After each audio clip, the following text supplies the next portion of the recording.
Hola, bienvenidos a Sin Esperanzas, el show de los cinéfilos cuarentones, en el que un par de señores que tienen la misma edad que el Nosferatu de Herzog y casi la misma apariencia, los reta a mantenerse despiertos durante los siguientes minutos en los que vamos a parlotear sobre Nosferatu de Robert Eggers.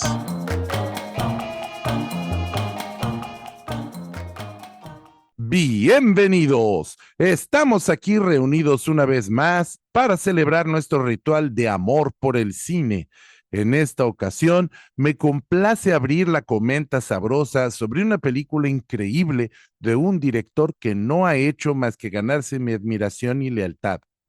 El estadounidense Robert Eggers ha sido visitado 3 veces en este programa. En la temporada 3, episodio 25, conversamos sobre The Witch, una película de horror de 2015. En la temporada 5, episodio 4, le tocó a The Lighthouse, su segunda película estrenada en 2019 y que nos resultó particularmente entrañable. Y finalmente, en la temporada 3, episodio 23, The Northman, su única película mainstream, súper entre comillas, y su único proyecto con un presupuesto alto.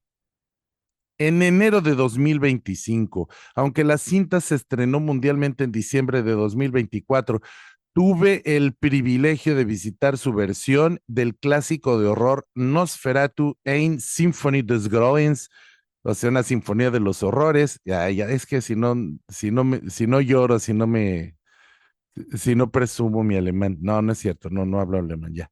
Película de 1922 que abordamos junto al remake de 1979 de Werner Herzog, Nosferatu Phantom der Nacht.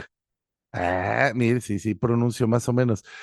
En el episodio 23 de la segunda temporada de nuestro podcast, ya abordamos las dos, la versión de Murnau y la versión de Werner Herzog, las dos alemanas.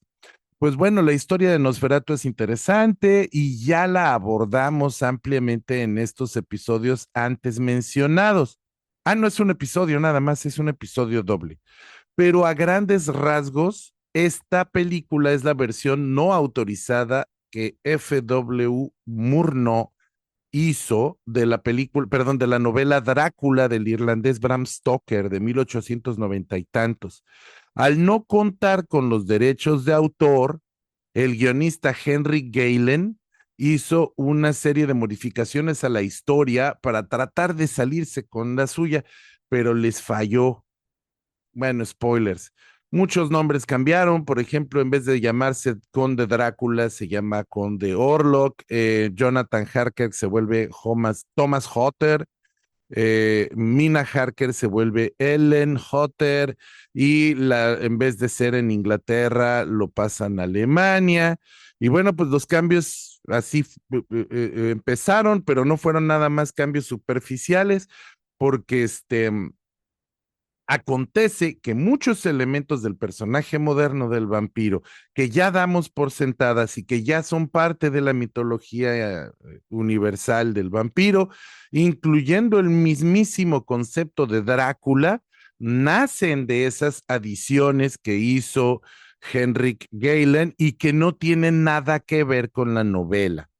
Bueno, pues les decía que fracasaron porque la viuda de Bram Stoker les metió una demanda que sus tataranietos siguen sintiendo el golpe, los obligaron a eliminar todas las copias existentes de Nosferatu y para suerte y fortuna de la humanidad, esa película persistió porque había copias de segunda generación en 16 milímetros desperdigadas por el mundo. Pues en 1922 se estrena la versión muda de Murnau y 57 años más tarde, en 1979, cuando Paquito apenas iba a cumplir su primer añito de edad, Werner Herzog recuperó el clásico y lo hizo suyo, hizo su propia versión, que es muy cercana a la original, pero que tiene su particular estilo y con cambios que sin ser radicales le dan personalidad propia y autenticidad. Herzog decidió utilizar los nombres originales de la novela, puesto que los derechos de autor habían prescrito, y pues así fue como sucedió. Resulta que 102 años después, el estadounidense Robert Eggers estrena su versión del clásico centenario y con esto se logra una tríada perfecta de películas que cada una integra la visión y la personalidad de un genio del cine. Hace 2 años, no sé dónde, supongo que directo a video, se estrenó un remake, pero es un remake que es toma por toma en Nosferatu de Murnau. No es una nueva versión de la película. Entonces se me hace como poco relevante para abordarla. Quizá después la busque. Perdónenme ustedes. Quizá después la busque para ver pues, qué comentamos, pero pues, a mí no se me hizo muy relevante. Es un remake toma por toma, como el que hizo Gus Van Sant de Psycho. Bueno, pues lo primero que hay que observar es que cuando Herzog vio Nosferatu, Ein Symphony des Grauens, la película había estado desaparecida por décadas. Se le consideraba perdida, ya desaparecida, y las versiones que habían reaparecido eran de segunda generación, como ya lo mencioné, eran transfers de 16 milímetros, incluso los intertítulos originales estaban desaparecidos y solo existían versiones traducidas al inglés. Luego entonces del inglés lo volvieron a traducir al alemán y pues ya ni sabían cuáles eran los textos originales que se habían usado. Eggers vio el clásico mudo en una cinta VHS en su infancia.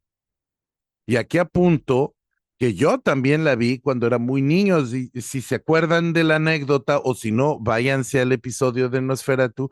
Yo me desperté en medio de la noche y mi papá estaba viéndola en la televisión a blanco y negro RCA porque estaban pasándola por el canal 4 más. Bueno, pues en el caso de Robert Eggers, él la vio en una cinta VHS. Ya en ese momento ya era un clásico. De hecho, ya habían aparecido los intertítulos alemanes originales y ya se habían escrito cerros y montañas de ensayos y estudios sobre el tema. Esto influye muchísimo en la manera en la que abordará la historia, pues sin dejar de ser tributaria, naturalmente, sumamente respetuosa del esquema trazado por Galen o Galen. Ay, ya no voy a intentar pronunciar en alemán. Galín, a lo mejor es Galín. Se atreve a reconstruirla y esculpirla desde su visión de autor, pero con muchísimo respeto. Curiosamente, este tendría que ser su segundo proyecto cinematográfico. Al ser The Witch un éxito, se le ofreció dirigir el remake del clásico, cuyos derechos habían sido adquiridos por la productora Studio 8, Studio 8. Eggers dijo después que para él, perdón, me atraganté, él dijo después que para él era como una blasfemia que Nosferatu fuera su segunda película y el proyecto no se consolidaría sino hasta muchos años después. O sea, es que al mismo tiempo que tenía muchas ganas de hacerla porque es la película que lo empujó a ser director de cine, también eso lo imponía porque es una película a la que le tiene mucho respeto. Entonces, al principio aceptó el proyecto, pero híjole, como que titubeaba, decía que sí, decía que no, le movía y no avanzaba el proyecto. Y es por esto que haría 2 películas antes de hacer Nosferatu. Y el crecimiento se nota, el crecimiento de él como director y creador se nota. Es un alivio que Edis decidiera ser humilde y retrasar el proyecto lo más que pudo, porque ahora llegó a él en un momento de madurez que le permitió hacer algo icónico y que perdurará otros 100 años. Hay mucho que decir sobre esta cinta. De entrada no tiene subtítulo y eso es algo que naturalmente le da identidad. La primera es una sinfonía de los horrores, la segunda es El fantasma de la noche y esta no dice nada. Particularmente le da identidad porque el personaje de Ellen, que es Lucy en la versión de Herzog y es Mina en la novela de Bram Stoker, siempre ha sido la heroína, pero nunca había tenido el protagonismo. En esta ocasión, la trama se apoya desde la primera toma en este personaje e incluso el terrible fantasma de la noche se supedita a su presencia. El reparto, por otro lado, es de una calidad indisputable. Al haber durado tanto tiempo en preproducción, hubo cambios que fueron positivos, sumamente positivos. Primero, Billy Skarsgård, que originalmente haría el papel de Thomas Hutter, lo perdió cuando este fue otorgado a Nicholas Hoult. Le dieron en cambio el papel de Frederick Harding, el mejor amigo, pero para su sorpresa le sería arrebatado y se lo darían a Aaron Taylor Johnson. Cuando ya se empezaba ya a molestar, es más, él cuenta que ya estaba, que escribió una carta muy agresiva y muy enojado a Eggers, en la que le decía que él tenía que formar parte de este proyecto a como diera lugar y que ya le dieran un lugar. Y Eggers,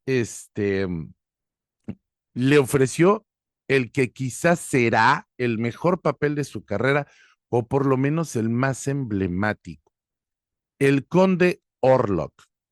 Skarsgård no es ajeno a encarnar personajes que ya son icónicos, porque en 2017 portó los zapatos del payaso Pennywise para la versión de Andy Muschietti de It, papel memorable que interpretara Tim Curry en 1990.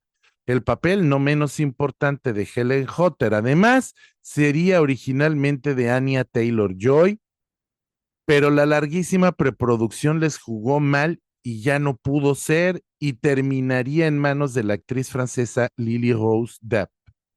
Nunca sabremos cómo habría estado Anya Taylor-Joy en su papel, pero lo que hizo Depp es un trabajo más que digno, encomiable, admirable.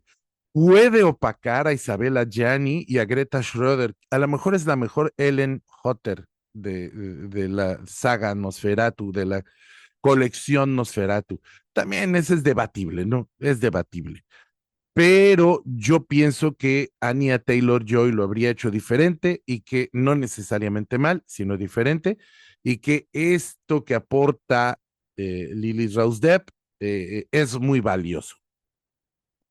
Esta Ellen es una protagonista, es un personaje que mueve el drama.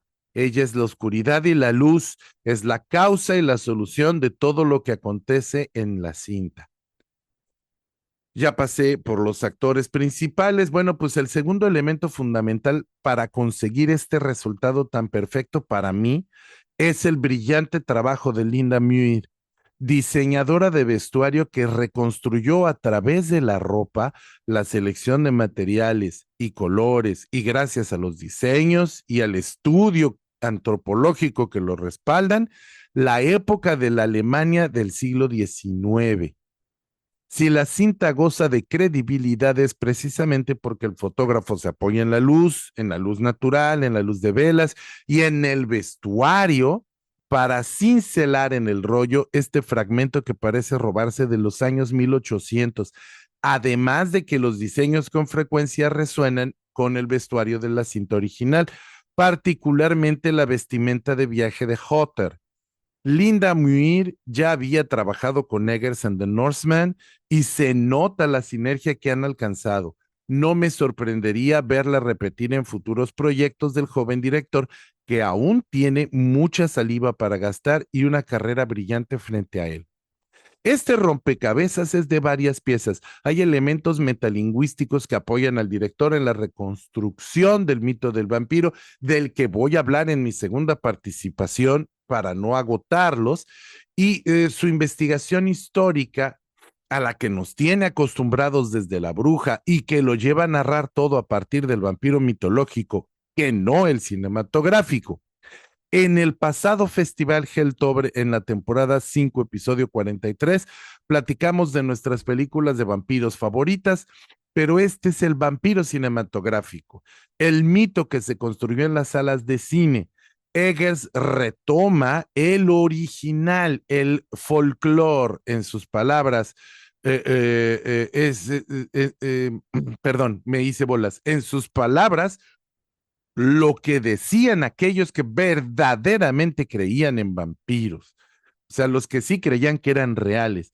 Orlok y su apariencia. Como bien se dice en las redes, y yo apoyo esta idea, son parte de la sorpresa y se deben evitar los spoilers, pues su aparición juega dramáticamente en la construcción de la nueva narrativa cinematográfica. Y a mí me parece que si yo hubiera visto los memes, los chistes y todo el mame que salió sobre su apariencia, la experiencia habría sido diferente, habría sido menos impactante, por lo menos la primera vez. Para hacerlo mejor, se utilizó además una reconstrucción meticulosa de la lengua dacia, una lengua que se hablaba en la zona rumana por ahí del siglo V, o mejor dicho, hasta el siglo V, porque después de la invasión romana, la lengua fue desapareciendo hasta morir y solo quedan algunos rastros en palabras, en etimologías en Rumania y en el rumano. Es una reconstrucción pues casi mitológica, no hay registros escritos de esa lengua o hay muy pocos registros escritos de esa lengua. Pues, tengo entendido que no tenían escritura. Entonces, pues es algo que se reconstruye a partir de la intuición, pero que permite que en esta película el conde Orlok nos hable efectivamente en una lengua muerta viva. Y eso le da una credibilidad a la película fantástica. Yo he estado viendo varias reseñas de críticos con los que normalmente coincido, pero en esta ocasión no coincido para nada. Yo considero que esta versión de Nosferatu es fresca, es auténtica, se nota desde la primera toma, desde el primer emplazamiento, quién está detrás de la cámara, quién está dirigiendo la batuta. Solamente se toma el esquema original de la novela, perdón, de la película de Murnau para esquematizar lo que va a ser en realidad una película completamente diferente, con una propuesta diferente, una película que nos va a transformar un mito muy, muy conocido y reconocido y un personaje icónico del cine y va a crear uno propio a partir de la personalidad y de la ideología, de la identidad del director. No creo yo que Nosferatu sea la mejor película de Robert Eggers. Para el caso me sigue pareciendo que El Faro es su mejor película, pero no me parece tampoco que sea una película que desmerezca su carrera. No solo no me parece que sea una película que desmerezca, sino que además me parece que es de lo mejor que ha hecho y augura trabajos futuros muy buenos. Vamos a hablar un poco más desde de mi perspectiva personal en mi segunda participación, porque por el momento voy a interrumpir este monólogo larguísimo y le voy a ceder el micrófono a mi amiguito, a mi hermano del alma, que anda ahorita renco porque su compu se descompuso, pero pero que viene con su cerebro fresquito y lleno de comentarios y de trivias y de anécdotas sobre esta película. ¿Tú cómo viviste Nosferatu, Fernando? Hola Paquito, hola amigos que nos escuchan. Yo coincido prácticamente en todo lo que nos comentas. Yo la verdad pienso que esa es una película bastante fresca. Eh, a mí cuando me enteré de que Robert Eggers iba a filmar un remake de Nosferatu, yo me lo imaginaba casi como un pastiche porque traía demasiado fresca la idea del Faro, que es una película en blanco y negro, que es una película que tiene muchísima influencia del expresionismo alemán, y que una película con Willem Dafoe que interpretó a Max Schreck, el actor que interpretó a Nosferatu originalmente en la película de Murnau. Entonces yo me imaginaba una película casi así como la que tú mencionas, que no hemos abordado, que es como un remake toma por toma. Casi me la imaginaba como una película muda. Y entonces para mí fue una súper sorpresa darme cuenta de que definitivamente no es un pastiche. Y así como tú lo dices, Robert Eggers hizo una película fresca, hizo una película que nos trae nuevas imágenes, una nueva interpretación de la historia. Creo yo que Robert Eggers no, no se limita a hacer un remake de Nosferatu. En los créditos menciona que la película está inspirada en el guión de Nosferatu original, pero también en la novela de Drácula. Entonces, pienso que Robert Eggers hace pues una nueva adaptación de Drácula, pero también un remake de Nosferatu. Entonces, sin lugar a dudas, es que hizo una película propia. Sin lugar a dudas que Robert Eggers hizo una película nueva con el nombre de Nosferatu. ¿Por qué? Porque Nosferatu es un fenómeno cultural en sí mismo y eso me llama muchísimo la atención porque voy a remitirme, por ejemplo, a otra película que tiene tres versiones, que ya hemos abordado aquí incluso. La película de Yojimbo, de Akira Kurosawa, que después se la fusiló Sergio Leone y le puso un puñado de dólares. Y muchos años después, Walter Hill hizo un remake con Bruce Willis, pero no fue remake de un puñado de dólares de Sergio Leone, fue un remake de la película original de Yojimbo de Akira Kurosawa y lo ponen en los créditos, basada en el guión de Akira Kurosawa. Entonces, yo originalmente me da risa que, o más bien me parece súper curioso que haya películas de Drácula, pero que también no haya ya como una franquicia de Nosferatu, que ya también haya remakes de Nosferatu, que originalmente fue un fusil de Drácula. Y entonces pienso, es como si la película de Walter Hill con Bruce Willis se llamara Un puñado de dólares o como si se llamara Yojimbo, y no es el caso. Ahí sí se trata, pienso yo, de tres películas distintas, y en este caso también creo que se trata de tres películas distintas, es decir, la película que ya abordamos de Werner Herzog, sin lugar a dudas que también le da una interpretación nueva, aunque respeta el diseño del personaje, el diseño visual del conde Orlok, mientras que, como tú bien mencionas, en esta película definitivamente que se fueron por un look muy distinto, se fueron por el look del folclore original, como ya bien nos mencionaste, y entonces, en ese sentido, creo que es una película que no sobra. Definitivamente no es una película que esté de sobra, es una nueva adaptación de Drácula, es un remake de Nosferatu, es una reinterpretación del mito, es una película brillante. Yo también, al igual que tú, me quedo con El Faro cuando si se trata de mencionar cuál es mi película favorita de Robert Eggers, la que me parece más innovadora, la que me parece que rompe esquemas, pero Nosferatu no es de ninguna manera una película menor. Es una gran película con una superproducción, al igual que tú, celebro que se haya pospuesto, porque el presupuesto con el que contó Robert Eggers para finalmente hacer su remake de Nosferatu es mucho mayor del que podría haber tenido si lo hubiera hecho después de The Witch, La Bruja.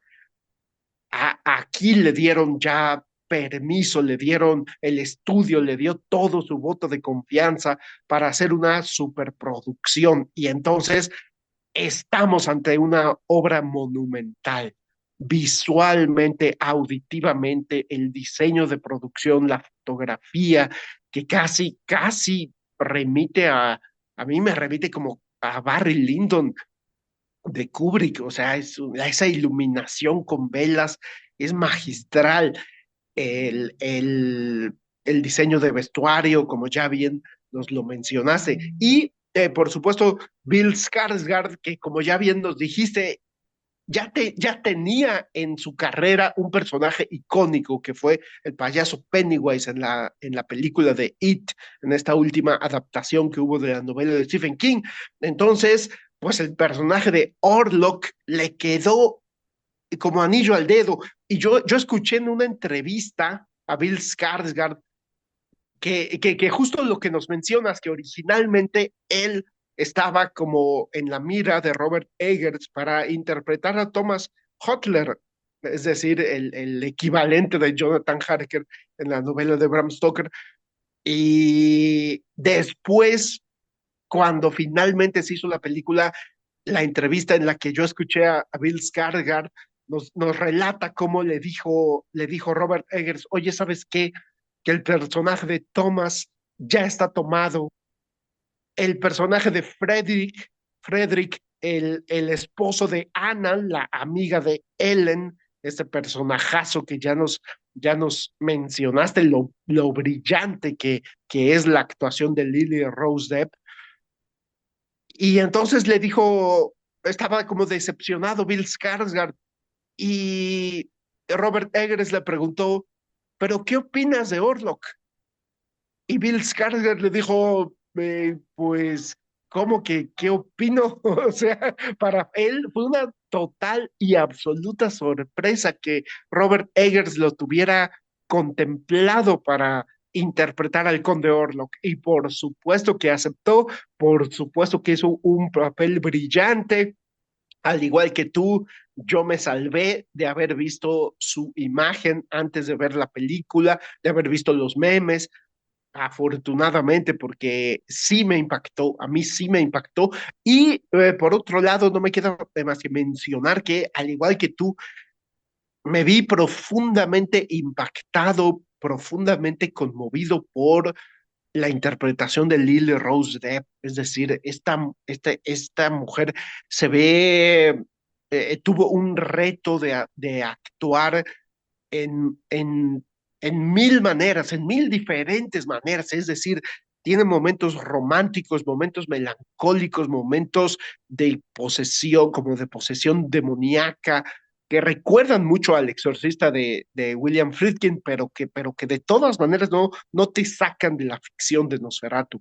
William Dafoe, que ya interpretó a Max Schreck, como lo comentamos en su momento en el capítulo de Nosferatu, y que ahora interpreta al cazavampiros.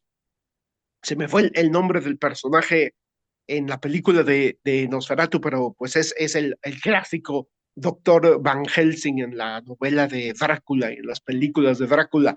Y me parece que lo hace muy bien. Es un personaje lleno de humor, con todo el carisma de Willem Dafoe, pero al igual que tú, yo pienso que Ellen, la esposa de Thomas Hotler, finalmente es el alfa y el omega, es la causa de todo el drama que se desató y es la solución. Y a mí me parece magistral cómo resolvieron esto y por lo mismo lo voy a dejar ese comentario ya digamos, del drama en sí para mi segunda participación y por el momento te devuelvo el micrófono. Gracias, Fernando, muchas gracias. Yo personalmente disfruté mucho esta película y me habría gustado mucho volverla a ver, pero pues es que ahora que soy papá, de hecho, el día que estamos grabando este programa, mi niño cumple 2 añotes. Entonces ya no puedo ir tan seguido, pero es una película que yo hubiera querido volver a ver. A mí me pareció sumamente grato descubrir que esta película recupera, como ya lo dije en la pasada intervención, el mito del vampiro, el mito folclórico del vampiro.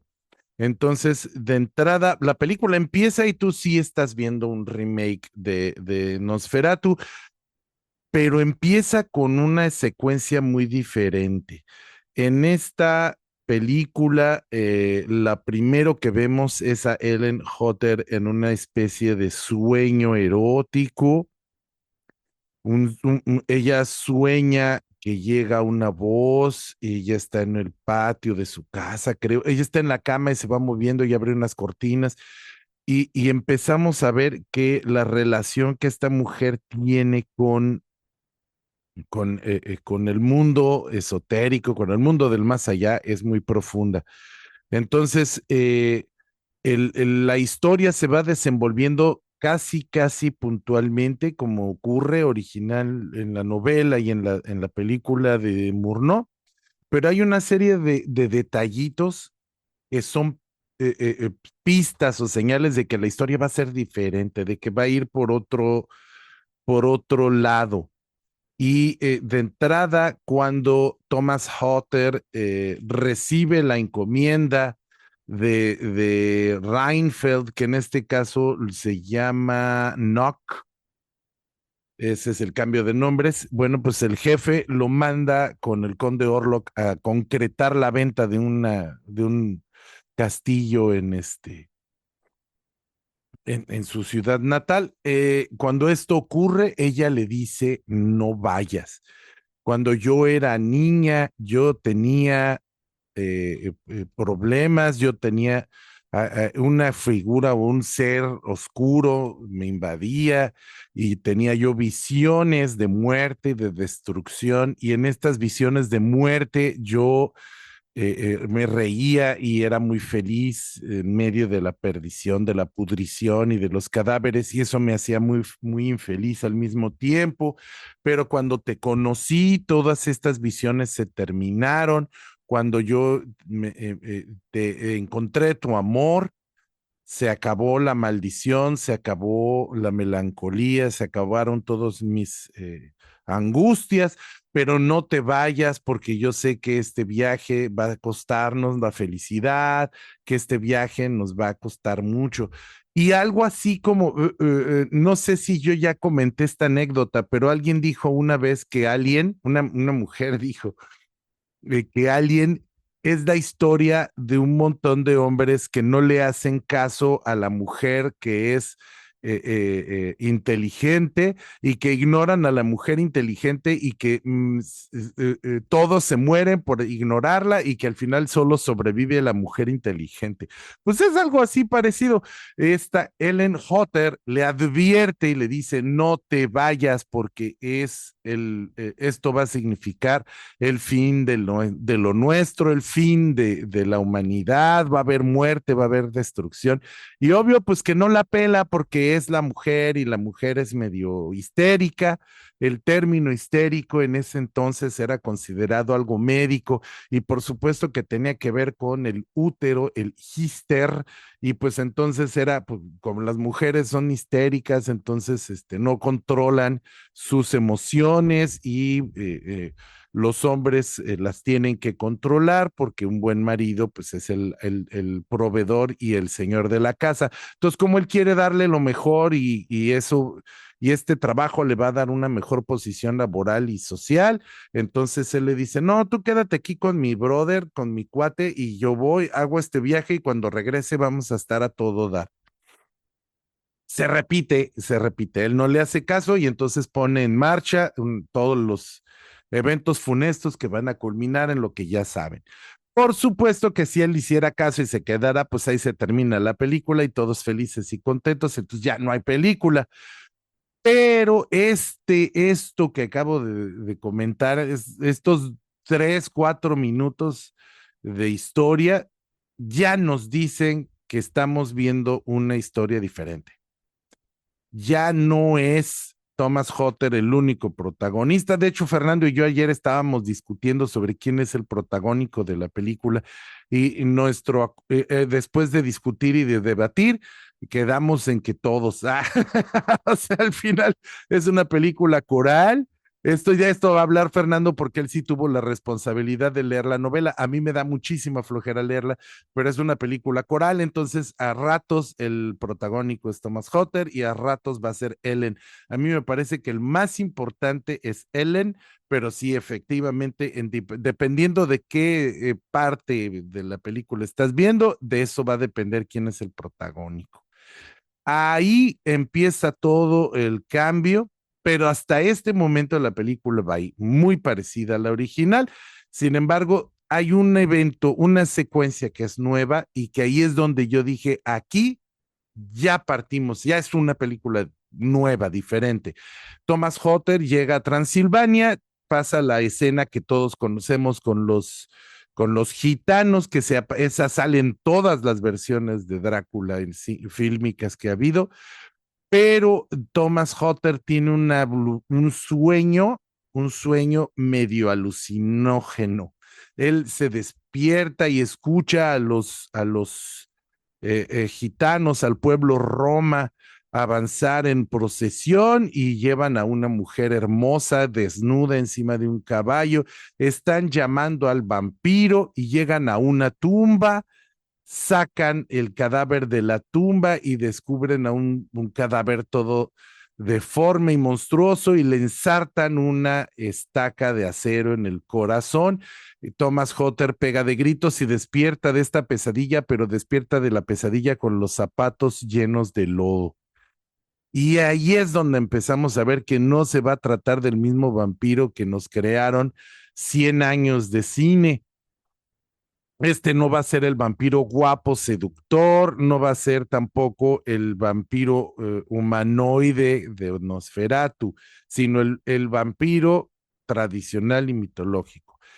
Es un muerto viviente, es un cadáver putrefacto que se va a levantar de la tierra para comer carne humana o para comer sangre humana o para provocar el fin de la muerte de alguien, ¿no?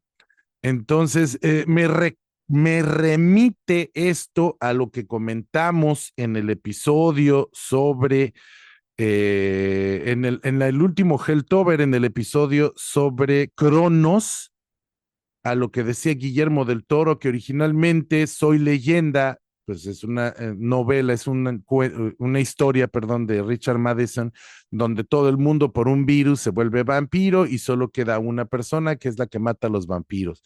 De día va y mata a los vampiros, y como George Romero hizo una versión, igual que Murnau, hizo una versión alterada de esa novela porque no tenía los derechos de Soy Leyenda y él hizo La Noche de los Muertos Vivientes. Y como estos zombies de Romero, que él no llamó zombies en esa película, eran vampiros.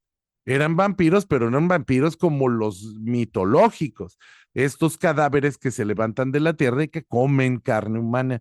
Y este Nosferatu es ese tipo de vampiro. Es esa historia. Y ahora que ya estamos en esta nueva mitología, en nuestra nueva narrativa, pues vamos a ver que este conde Orlok, que era un brujo del siglo V, que tiene cientos de años muerto, es traído a la vida de manera directa o indirecta por Ellen, que lo llama y que lo llama desde su pasionalidad, desde su sensualidad reprimida, una sexualidad y una sexualidad que es reprimida por el padre, que la considera impía, que la considera no solo impía, sino que además la considera enferma mental.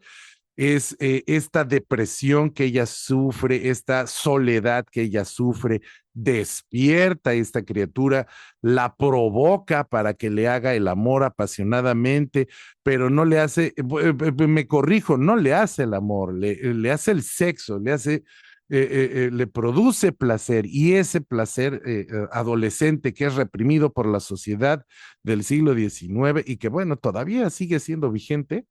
Eso es lo que representa este Orlok y ella lo despierta.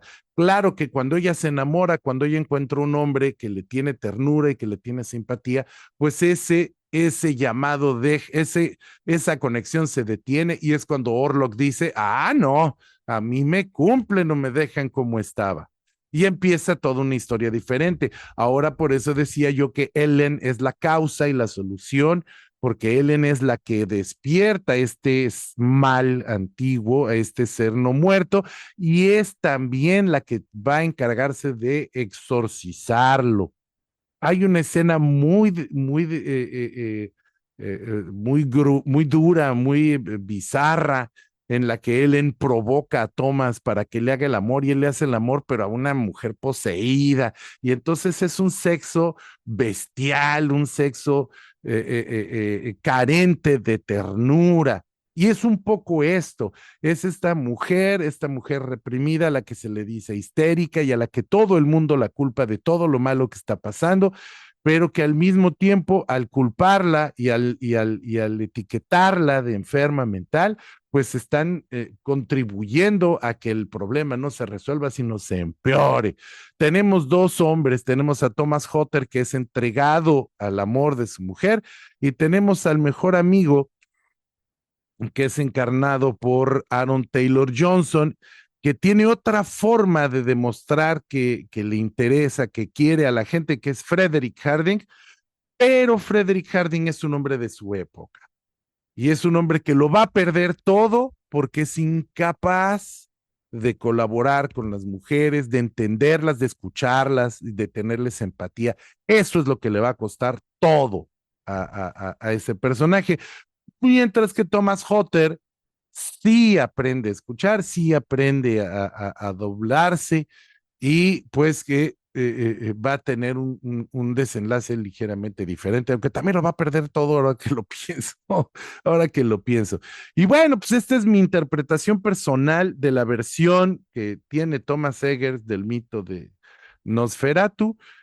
Lo único que allá también hay que hablar de lo malo. Primero, cuando Fernando me lo dijo, yo no entendía, porque Fernando desde que leyó la novela me dijo que él empieza a perder el interés cuando empieza toda la secuencia de Van Helsing y de la cacería del vampiro. Y yo decía, pero pues, si eso es como, ¿por qué? ¿Por qué será que le aburre?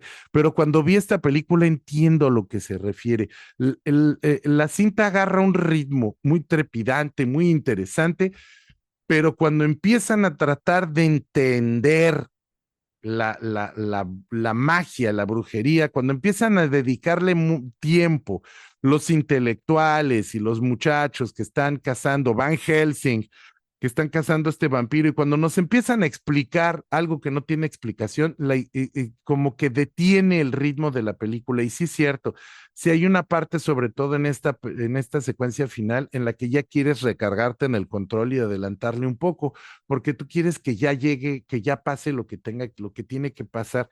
Y también me parece un poco equivocado, a lo mejor es históricamente preciso, pero me parece equivocado tener a un doctor, al doctor Van Helsing, y a una serie de intelectuales y de médicos que dicen que la ciencia, al no entender lo desconocido y lo esotérico, que está mal porque desacreditan a lo esotérico y a lo que no tiene, y al conocimiento empírico, perdón, el conocimiento que no tiene evidencias.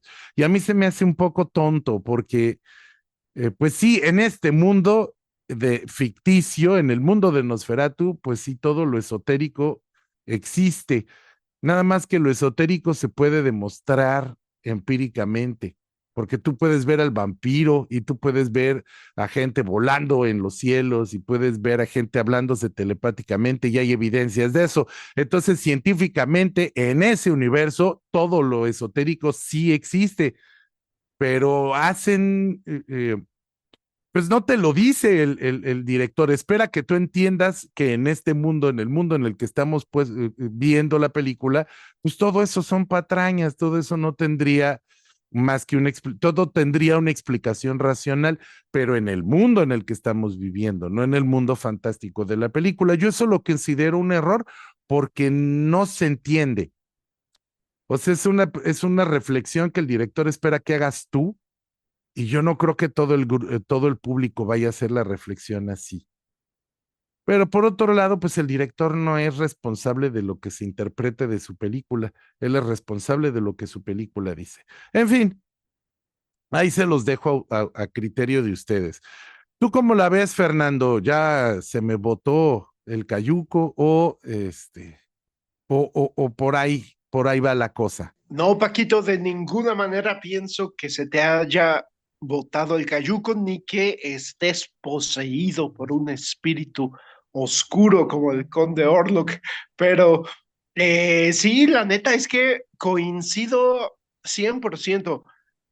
La película nos habla, es como una muy buena reflexión sobre los impulsos adolescentes naturales de la mujer y cómo eran vistos, sobre todo en esta época, como algo casi satánico.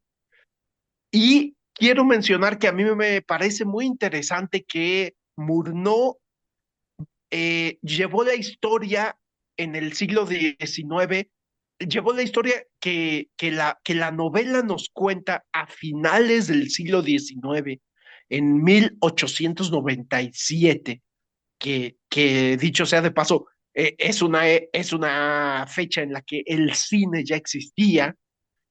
Murnau la llevó a 1838. Es decir, nos está llevando o a la primera mitad del siglo XIX. La historia de Nosferatu es todavía más retrógrada en ese sentido, en el sentido que a la mujer no se le pela, a la mujer no, las mujeres no controlan sus emociones como tú dices y por lo tanto hay que casi hay que drogarlas. Y entonces creo yo que sí, es toda esa oscuridad, esas visiones macabras, lo que el mismo conde Orlok le dice a Ellen: yo soy un hambre, soy un apetito. Es visto por el resto, por su entorno, por el resto de los personajes como algo oscuro, algo grotesco.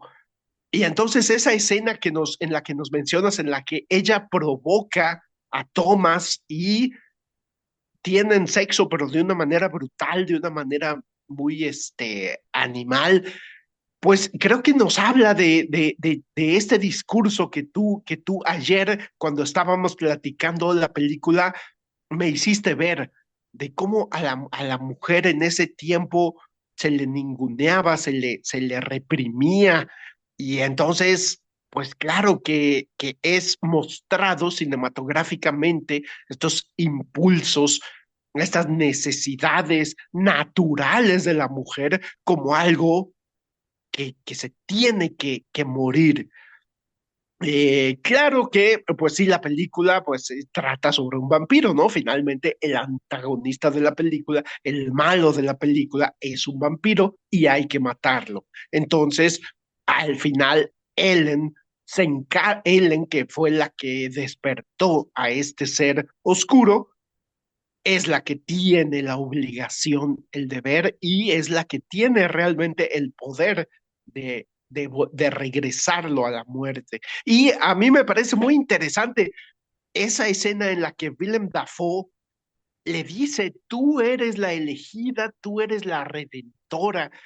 Y me llama la atención porque pues estas palabras las escuchamos de boca de Willem Dafoe en la última tentación de Cristo, ¿no? Entonces, para mí fue como muy, pues muy simbólico, o digamos, entrañable recordar las palabras de Dafoe cuando le dice en la última tentación de Cristo a Harvey Keitel: tengo que morir en la cruz es la sombra, yo soy el vínculo entre Dios y el hombre. Y aquí ahora Dafoe está jugando el papel del mentor y le está diciendo a Ellen: tú eres la que tiene que ser crucificada. Ese mal que llevas dentro tiene que ser crucificado, tiene que morir. Y Ellen lo comprende perfectamente y a mi parecer Robert Eggers nos entrega un clímax magistral, seguido de un epílogo, un microepílogo que dura, no sé, 10 segundos, que es una última toma en la que los vemos a los dos muertos en la cama, que me parece brutal, me parece sobrecogedor. Y sí, en efecto, todo esto viene después de una, no sé, una media hora en la que, como ya hemos platicado, Paquito y yo, durante varios días, una media hora que se siente un poquito cansada porque es justo cuando están buscando la respuesta. Y me parece que la película de repente cae un poquito en la verborrea, hablan demasiado, explican demasiado, a mi parecer.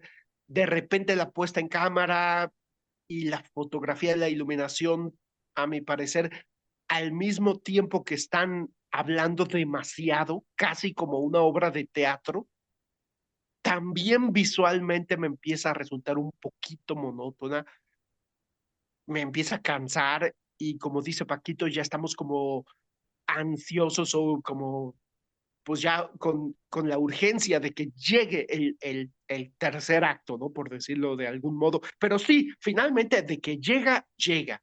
Y de que llega la conclusión, de que llega este momento tan emotivo en el que Dafoe y Ellen se ponen de acuerdo para engañar a los demás y para que ella lleve a cabo el acto final, es magistral. A mí me deja la película con un sabor de boca impresionante, o sea, me conmueve genuinamente. Y sí, como dice Paquito, el protagonismo de la película pues se lo van como turnando, pero creo que eso ha pasado siempre, desde Nosferatu de Murnau, la Nosferatu de Herzog y las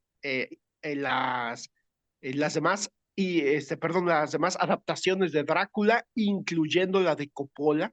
Creo que también pasa eso, que al principio pues estamos viendo la historia de Jonathan Harker y de repente nos cambian la jugada y estamos viendo la historia de Mina, pero no hay problema, realmente creo que tanto Coppola como Robert Eggers supieron manejarlo de manera magistral, supieron manejar esta cuestión de que la novela es coral, entonces todos son protagonistas porque leemos textos escritos por todos, pero en cine, pues en cine sí, pues es como a menos que la película sea coral, coral, pues sí, como que hay que tener mucho cuidado como a qué personaje le vamos a dar, le va a dar los guionistas le van a dar la preponderancia, pero creo que aquí está excelentemente manejado. La primera parte le dan el protagonismo a Thomas como es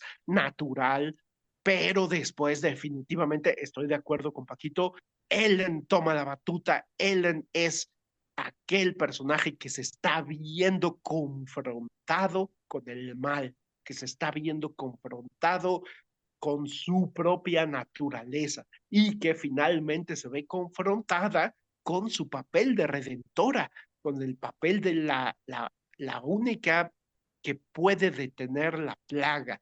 Y en ese sentido, creo que la película es magnífica. Y la música me gustó muchísimo. Con esto termino mi segunda participación. Pienso que la música es muy discreta, no se roba las escenas, no se apodera de las escenas.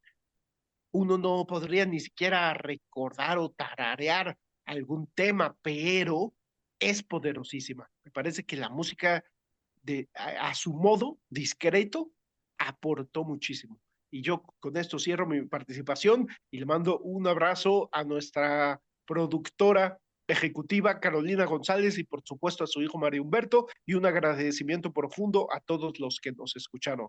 Gracias, Paquito. Muchas gracias, Fer. Fíjense que hay mucho que decir de esta película, hay muchas opiniones que compartir, pero ya tenemos que terminar el programa y yo quiero aprovechar este espacio para saludar a nuestros sospechosos comunes. Estamos ya en el cuarto episodio de la sexta temporada, el cuarto episodio del año. Esperamos que este año esté lleno de aventuras que pasemos con ustedes. Quiero saludar a Briseidi Torres, a Fernando Rivero, a Carlos, no, perdón, no, a Omar, a Omar López, con Carlos, ¿qué me pasa? Bueno, Carlos Reina, si me estás oyendo también, pero creo que no me escucha. Creo que él oye el programa. Quiero mandarle un saludo también a Abraham González, que es el que más nos comenta. Por ahí hemos tenido muy buenas, comentarios muy interesantes en el canal y sobre todo en YouTube, que es donde donde más interacciones tenemos. En Facebook también nos ven, pero pero es menos. Y también, pues, por ejemplo, hace poco me contestaron en un episodio de Vértigo, un muchacho que se llama Dante Barbarulo, ese es su username, y nos dio una información muy interesante que me hizo investigar sobre la película, sobre unos datos que nunca, que no tenía yo, y eso es lo interesante de esto. Cuando ustedes nos empiezan, cuando ustedes nos aportan cosas, ya, aunque no estén de acuerdo con nosotros, que se vale no estar de acuerdo con nosotros, pero cuando nos aportan cosas, nos enriquecen. Y eso es lo que más nos gusta. También Fernando me pidió me preguntó sobre el canal de Spotify. Lo que pasa es que cuando empecé a subir los episodios tuve que mudarme, o sea, tuve que empezar de nuevo porque el canal antiguo nunca lo pude exportar correctamente. Entonces, estoy subiendo desde el primer episodio, apenas voy por la tercera temporada, se tiene que hacer de uno por uno, es fácil, pero es un poquito cansado.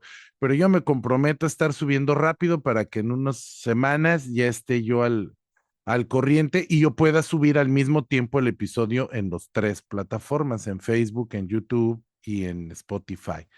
Pues muchísimas gracias. Quiero dedicar este programa a Carolina González, que es nuestra productora ejecutiva. En este momento ella está cuidando al niño, está haciendo desayuno, sube y baja y sube y baja para que yo pueda estar aquí conectado y grabando con ustedes. Y es por eso que la consideramos nuestra productora ejecutiva, porque nos regala tiempo, nos da tiempo. Y también quiero saludar a mi bebé, que el día de hoy que grabo esto, porque lo vamos a proyectar después, pero el día que estoy grabando esto está cumpliendo 2 añitos y es el logro más grande que tengo en mi vida, es ser su papá, es la mayor motivación que tengo para existir y quiero que este podcast quede como testimonio del gran cariño y el amor que le tengo. Un saludo a mi papá, Cuauhtémoc Rodríguez, que nos escucha cada semana y que cada semana nos comparte su opinión sobre los episodios que estrenamos y también pues que él fue la persona que me presentó a Nosferatu. Y un saludo a Víctor Manuel Domínguez, mi hermanito del alma, es una de las personas que más quiero en la vida, él lo sabe y nos escucha y nos comenta y él es la única persona que nos pregunta que cuándo va a salir el episodio y eso a mí me llena de motivación y de felicidad porque me hace sentir que hay alguien que nos escucha. Y pues bueno, aquí vamos a parar esta verborrea. Esperemos que disfruten su semana. Habrá mucho más cine, mucho más comentarios aquí en Cine Esperanzas. Yo me despido diciéndoles hasta la próxima.